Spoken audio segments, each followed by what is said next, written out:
Bismillahirrahmanirrahim. Assalamualaikum warahmatullahi wabarakatuh. Alhamdulillah hari ini kita kembali lagi di Islam itu Indah. By the way, kenapa saya yang opening nih? Biasanya ada Mikdad, tadi janjian nih mau opening berdua malah sendirian. Ini jamaah pada nungguin nih. Jamaah ada yang lihat Mikdad nggak? Apa masih di rumah apa ya? Ustaz, Waalaikumsalam warahmatullahi wabarakatuh. Ya Allah, dari mana bawa-bawa sejadah lagi? Aduh, tadi aku baru sholat subuh dulu, soalnya telat tadi nyampainya. Astagfirullah. Kan kita mestinya sholat tepat waktu. Tapi kalau masih ada waktunya, insya Allah masih bisa. Cuma banyak keutamaannya kalau di awal waktu. Oh gitu ya Ustaz? Banyak dong. Oh, pas banget dong dengan tema kita hari ini. Apa temanya? 9 kemuliaan hidup bagi yang sholat tepat waktu.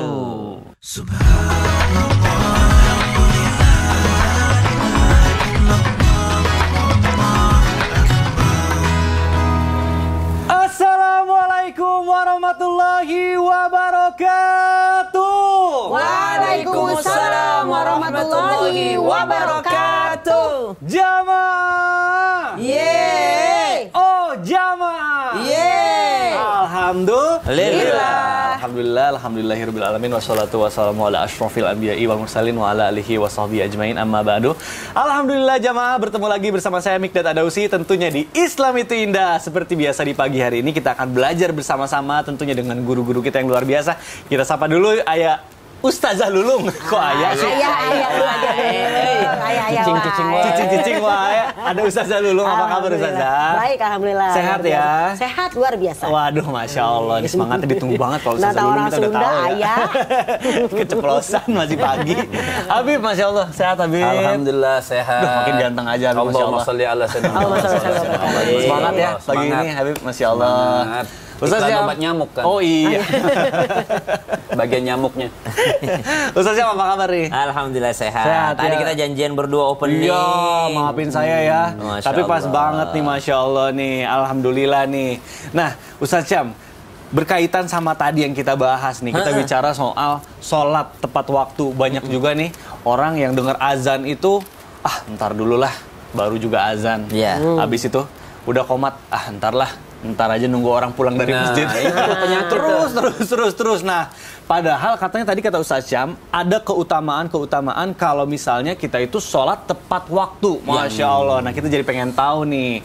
Jamaah siapin catatannya karena hari ini tema kita luar biasa sekali. Temanya adalah 9 kemuliaan hidup bagi yang sholat tepat waktu. Masya Allah. Baik, yang pertama kita akan membahas tema kita. Saya mau ke Ustaz Syam dulu nih. Ustaz Syam, Afwan izin bertanya nih. Kemuliaan hidup yang pertama nih bagi orang-orang yang sholat tepat waktu itu katanya berkaitan atau berhubungan dengan yang dicintai. Tapi dicintai seperti apa sih Ustaz Syam? Nah, ini mohon penjelasannya nih guru. Masya Allah, tabarakallah. Tapi guruku Abi Muhammad, Ustaz Lulung, Mas Mikdad, serta guru-guru kami yang dimuliakan Allah Subhanahu wa taala. Alhamdulillahi rabbil alamin wassalatu wassalamu ala asyrafil anbiya'i wal mursalin sayyidina Muhammadin wa ala alihi wa sahbihi ajma'in. Asbahna wa asbahal mulku lillahi rabbil alamin. Subhanak la ilma lana illa ma 'allamtana innaka antal alimul hakim. Rabbi shrah li sadri wa yassir li amri wahlul 'uqdatam min lisani yafqahu qawli waj'al li waziran min ahli. Amin amin amin ya rabbal alamin.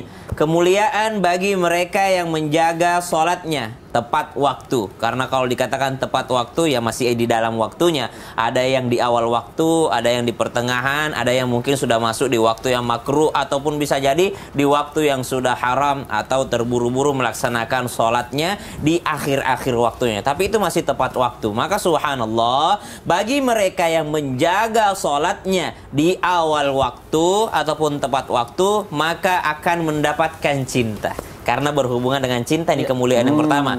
Kemuliaan yang pertama bagi orang-orang yang melakukan hal tersebut adalah mendapatkan cinta dari Allah Subhanahu wa taala. Karena Allah sangat mencintai orang yang berbakti kepada orang tuanya. Allah sangat mencintai orang yang berjihad di jalannya. Allah sangat mencintai orang yang membantu sesama. Allah mencintai orang yang bersilaturahim. Namun ketika baginda Nabi SAW ditanya, amalan apa yang paling dicintai oleh Allah Subhanahu wa taala? Maka Nabi SAW menjawab, amalan yang paling dicintai oleh Allah Subhanahu wa taala adalah salat tepat pada waktunya, kemudian berbakti kepada orang tua, kemudian jihad fi sabilillah. fisabilillah atau jihad bersungguh-sungguh di jalan Allah Subhanahu wa taala. Maka amalan salat di awal waktu ataupun tepat waktu ini adalah suatu amalan yang membuat Allah mencintainya. Lalu ketika Allah mencintai hambanya, maka Allah akan menyampaikan cintanya tersebut kepada seluruh penduduk langit ataupun para malaikat. Wahai malaikat, aku mencintai si fulan. Maka malaikat pun mencintai orang tersebut.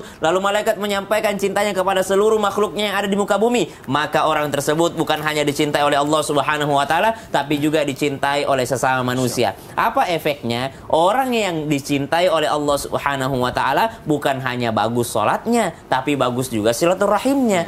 Jadi terbukti karena dia telah mendapatkan cintanya Allah, maka dia juga pasti akan mendapatkan cintanya manusia. Kalau dia diterima di mana saja, dia dicintai oleh manusia. Lalu karena dengan menjaga sholatnya, dia bisa menjalin silaturahim dengan baik. Karena mustahil orang yang menjaga sholatnya, lalu dia bermusuhan dengan saudaranya. Orang yang menjaga cinta Allah Subhanahu wa ta'ala, lalu dia tidak menjaga cintanya sesama manusia. Artinya dia tidak menjaga cinta orang tuanya. Ada anak-anak sekarang kan, anak hijrah, misalnya dia hijrah, dia memperbaiki sholatnya, tapi tidak memperbaiki akhlaknya kepada orang tuanya. Berarti kita belum mendapatkan cintanya Allah Subhanahu wa ta'ala. Karena salah satu bukti dicintai oleh Allah Subhanahu wa taala, dia juga dicintai oleh manusia. Artinya Allah memberitahukan kepada seluruh manusia bahwa aku mencintainya, kata Allah Subhanahu wa taala, maka engkau cintai pula dirinya. Maka orang yang menjaga salatnya mesti juga menjaga silaturahimnya. Orang yang menjaga salatnya mesti juga menjaga hubungan baiknya terhadap sosialnya. Dia memperbaiki akhlaknya terhadap sesama. Karena di antara kita ada mungkin yang menjaga salat lima waktunya, ke masjid tiap hari, tapi sepulang dari masjid dia menyakiti tetangganya. Ada mungkin setiap hari subhanallah ke masjid, namun sepulang dari masjid dia menyakiti pasangannya, dia mengkhianati pasangannya, menyakiti anak-anaknya, bahkan menyakiti perasaan orang tuanya. Maka tidak tercermin cinta Allah pada dirinya. Yang tercermin cinta Allah pada dirinya adalah mereka yang menjaga sholat lima waktunya, namun dia juga menjaga akhlaknya sesama manusia. Wallahu ta'ala a'lam. Aduh, Masya Allah. Jadi sebetulnya kalau kita dicintai Allah tuh nanti ada efek dominonya ya. Jadi, iya dong. Masya Allah. Kalau dicintai harus ada bukti cintanya. Nah, betul. Buktikan cintamu. Waduh, Masya Allah. Jangan omdo, omong doang. Nah, itu dia. Baik. Ustaz Syam, terima kasih penjelasannya. Sama-sama. Masya Allah. Baik, jamaah Islami Tindak yang dirahmati Allah. Kita akan melanjutkan pembahasan kita. Selanjutnya saya mau ke Habib Muhammad nih. Habib, Afwan nih, izin bertanya. Siap. Habib, apakah benar nih kemuliaan orang yang sholat tepat waktu? Yang selanjutnya yang kedua, berarti ini yang kedua ya. Ini ada kaitannya dengan tubuh kita nih. Katanya kita bisa jadi sehat. Nah, benar nggak sih? Tapi katanya ada juga nih, saya udah sholat tepat waktu, tapi saya masih sakit. Nah, itu gimana Habib? Mohon penjelasan. Biasanya sakit hati tuh. Mohon penjelasannya guru. Ustaz Syam, Ustaz Lulung, Mikdad. Bismillahirrahmanirrahim. Allahumma salli ala Sayyidina Muhammadin wa ala ali Sayyidina Muhammad.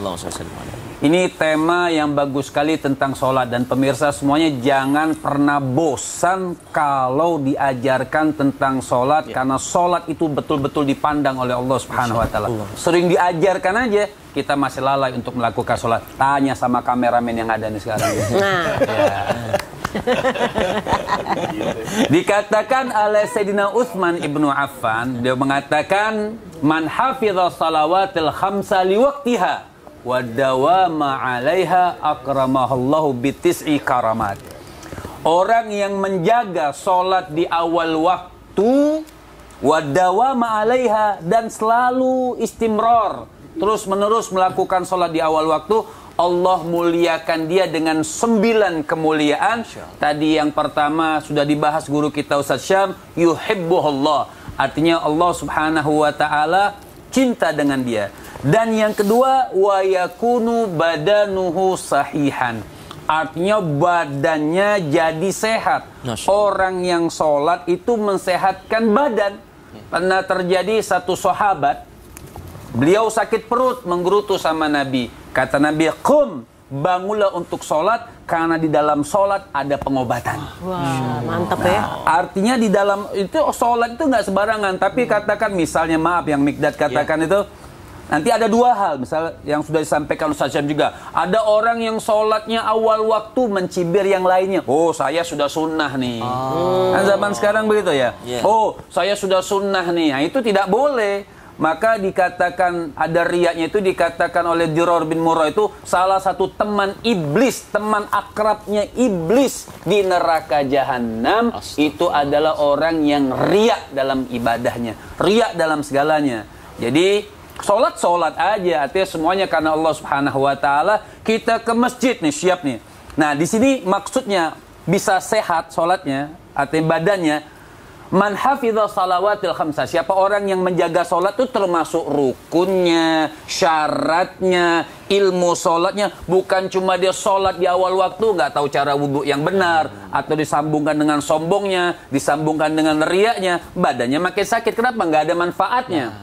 Jadi sholat yang dimaksudkan menjaga sholat semua syarat rukun sesuai ilmu fiqhnya, dia sholat. Silahkan sholat jalan awal, jalannya aja. Makanya kalau sholat tuh diharapkan, apalagi Jumat atau Idul Fitri, kalau pergi agak dekat, pulangnya cari jalan yang lain, jalan yang agak jauh. Kalau kita kan naik mobil, turun mobil, naik motor, turun motor gitu kan. Tapi nggak masalah, tetap dikatakan terkategori sholat di awal waktu. Jadi orang sholat di awal waktu diperbaguskan niatnya menjadikan apa? Karena orang sholat itu fokus kalau yang khusyuk. Dari wudhunya sudah khusyuk nih. Wudhu yang khusyuk itu beda dengan siwaknya, dengan sunnah-sunnahnya. Tidak pakai air yang mubadzir, air yang cuma sedikit mentang-mentang, air masjid gratis, sor gitu kan, nggak boleh. Sedikit aja, tanya sama kameramen. Nah, Ya. Kameramen kena terus hari ini nih. Air Trans TV kan gratis. Trans TV mansur gitu kan. Nah, jadi sedikit aja kita ambil wudhu. Wudhu yang rapi, wudhu yang bagus itu beda. Jadi waktu mau masuk sholatnya udah fokus kita. Fokus Allah, sudah hati kita sudah sama Allah. Jadi semua darah kita ngalir ke otak. Nih saya dokter apa sholat sih? Masya Allah. Dokter. Iya. Artinya sudah ngalir semua, oksigen ke kepala tuh ngalir semua sholatnya. Baca khusyuk ketika menentukan bacaan-bacaan Fatihah itu semua bikin dada kita sehat, hati kita sehat, kantong sehat. Waduh, Masya Allah. Ya kantong sehat, badan sehat, repot juga kan. Enak malahnya. Itu Aduh, maksudnya. Masya Jadi semuanya karena kita lagi itu kan fokus. Nah, fokus itu menyebabkan badan kita semua berngalir itu jadi sehat. Sujud, makanya sujudnya agak lama. Biar pusingnya hilang Kalau ya. sholat sendiri ya. Iya. Saya dulu waktu COVID itu Bib kata dokternya Jarang sholat. disuruh enggak, disuruh sering-sering sujud katanya supaya oksigennya mengalir banyak ke otak. Berarti ada pengaruhnya juga Pasti. Nah, dokter aja seperti itu. Iya, Masya Allah. Dokternya sholat tapi. Ya udah, sholat dong insya Allah, mudah-mudahan. Bib, nah berarti kita juga perlu meningkatkan kualitas sholat kita. Kualitas. Harus. Kalau jangan bilang, kok saya nggak khusyuk-khusyuk, nggak pernah mencoba. Nggak pernah mencoba. Bahasa peribahasa yang mengatakan ala bisa karena biasa. Bisa karena biasa. Hebat hari ini kayaknya. Masya Allah nih. Baik, Habib terima kasih penjelasannya, Masya Allah. Nah jamaah, kita akan lanjutkan pembahasan kita yang Masya Allah luar biasa ini. Tapi sebelumnya saya mau ajak dulu jamaah untuk nonton dulu tayangan berikut ini. Astagfirullahaladzim. Orang aliran sesat itu. Panjangan kali ya imamnya. Memang model Tapi nggak gitu juga. Nggak, model sekarang nih kalau nggak sesuai dengan golongannya main dorong-dorong. Ada tuh yang keras-keras model begitu tuh. Sudah jangan diperpanjang. Tapi itu mendorongnya secara harfiah itu didorong beneran. Ini beneran didorong, kirain Aduh. kenapa? Baik, kita bahas nih. Ustazah nih, Afwan izin bertanya. Ini kan katanya nih kemuliaan yang selanjutnya nih. Kalau kita jaga sholat di awal waktu itu kita bisa dijaga. Nah, dijaga maksudnya itu seperti apa? Terhindar dari kejahatan seperti tadi di video kan. Tapi itu kan lagi sholat juga. Sholat juga didorong ya. Gimana nih Ustazah mohon penjelasannya? Jangan kepanjangan. Mohon izin Ustadz Sam Habib dan Kakak Mikdad. Ya. Assalamualaikum warahmatullahi wabarakatuh. Waalaikumsalam warahmatullahi wabarakatuh. Jamaah, alhamdulillah. Alhamdulillahirrahmanirrahim. Wassalatu wassalamu ala nabiyina Muhammadin wa ala alihi washabihi ajmain amma ba'du. Ngomongin soal sholat, bener banget. Kita kadang-kadang lengah, kadang-kadang lalai kita, saya, bahkan mungkin keluarga kita. Tapi mudah-mudahan Allah mengampuni dosa-dosa kita. Yang pertama, tadi sudah dinyatakan oleh guru kita, kemuliaan pertama, kemudian kedua, kemuliaan yang ketiga adalah kita mendapatkan penjagaan Allah. Karena apa? Penjagaan Allah melalui para malaikat-malaikatnya. Seperti dalam satu hadis dari Ibnu Abbas radhiyallahu anhuma. Ya gulam, kata Rasulullah, wahai anakku, wahai anak muda, ihfazillah yahfazkallah. Jagalah Allah, maka Allah akan menjagamu. Jadi memang kemuliaan ketiga adalah kita dijaga oleh Allah. Dijaga apa? Jagalah Allah, maksudnya apa? Jagalah perintah-perintah Allah. Jagalah larangannya. Kalau dilarang ya kita tinggalin. Kalau diperintah kita kerjain. Itu maksud daripada ihfazillah. Pasti Allah akan menjagamu. Jadi kalau kita benar-benar sholat yang benar-benar sempurna, dinyatakan tadi rukunnya, syaratnya semuanya, bahkan dalam Al-Quran dinyatakan inna sholata tanha anil fahsya'i wal munkar. Sholat itu dapat mencegah perbuatan keji dan mungkar. Jadi kalau tadi itu termasuk yang keji dong ya, masa orang sholat didorong-dorong? Di mana tak penjagaannya? Ternyata di sini ada kalimat as-sholata, alif lam menunjukkan kesempurnaan. Jadi sholat yang sempurna insya Allah dijaga. Jadi yang pertama, kalau kita mendapat kemuliaan itu, kalau kita bisa on time, apalagi in time ya kan, sebelum waktunya udah duduk tuh di masjid kalau cowok-cowok. Beda on time sama in time. Iya dong, on time azan. Kalau in time sebelum azan. Tapi jangan sholat sebelum azan. Belum azan udah sholat, nggak boleh ya. Kerajinan itu namanya. Kerajinan namanya. rakit. Nah, jadi ihfazillah, ya pas kalau yang pertama pasti Allah jaga. Yang kedua apa tadi dijaga? Selain dijaga dalam perlindungan Allah, yang kedua pasti dijaga hatinya. Jagalah hati, jangan kau kotori. Jadi artinya kalau kita sholat yang benar, insya Allah hati kita juga dijaga. Dan yang ketiga, dijaga rezekinya. Nah, karena apa? Di dalam Al-Quran dinyatakan wa'mur ahlaka bisolati wastabir alaiha. Nahnu narzukuka wal akibatul taqwa. Maaf. Perintahkanlah keluarga kita semua, termasuk kita untuk sholat yang on time, yang benar-benar tepat waktu. Jagalah Allah kan gitu. Karena apa?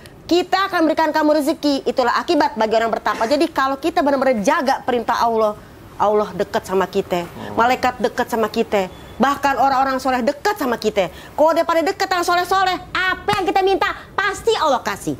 Kalau kita minta pertolongan, pasti Allah tolongin. Kalau kita minta perlindungan, pasti Allah lindungi. Begitulah hadis dari Ibnu Abbas radhiyallahu anhu. Jadi mudah-mudahan kita semua, yuk kita cari kemuliaan, tidak hanya dengan pamer atau ria dalam sholat kita, tapi kita minta kepada Allah kemuliaan, karena Allah yang memberikan kemuliaan. Kulillahumma malikal mulki tu'til mulka man tasya. Hanya Allah memberikan kemuliaan itu. Jadi mudah-mudahan kita semua, mak-mak terutama nih, yang hari libur kayak gini nih, maaf-maaf kata nih, karena suka agak cerai sama anak-anak, sholat begitu. Dari lagu pop sampai lagu rock. Sholat sayang, lama-lama sholat begitu deh tuh. Aduh, Masya Allah. Nah, ini ngomong-ngomong yang selanjutnya nih. Apa lagi? Ngaca. Disuruh nyatet malah ngaca. Bukan gitu, catat yang pertama, yang kedua, yang ketiga sampai 9 nanti. Iya, nah aku tuh lagi baca nih yang selanjutnya nih, katanya ini masalah ini kemuliaan yang dapat kalau kita sholat di awal waktu atau di waktu yang tepat itu. Katanya wajah kita tuh jadi terlihat soleh. Dari tadi kan aku tuh ngaca ngelihat soleh. Apa sih ciri-cirinya, maksudnya wajah yang soleh itu gimana sih, aku nggak tahu. Gak gitu juga, Kel. Sampai dicari-cari mana sih letak solehnya gitu. Udah sholat tepat ada waktu tanda-tandanya gitu ya. Gimana sih Ustaz? Gak usah dicari-cari gitu juga, beda. Nanti kita bahas. Jangan sekarang. Ya, aku pengen tahu banget, kepo banget. Nanti aku tunjukin mana ya tandanya gitu. Ya udah deh kalau gitu ya, jamaah jangan kemana-mana. Kita akan balik setelah yang satu ini, tetap di Islam itu Indah. Jamaah, oh jamaah. Alhamdulillah. Ngaca, cepetan ngaca.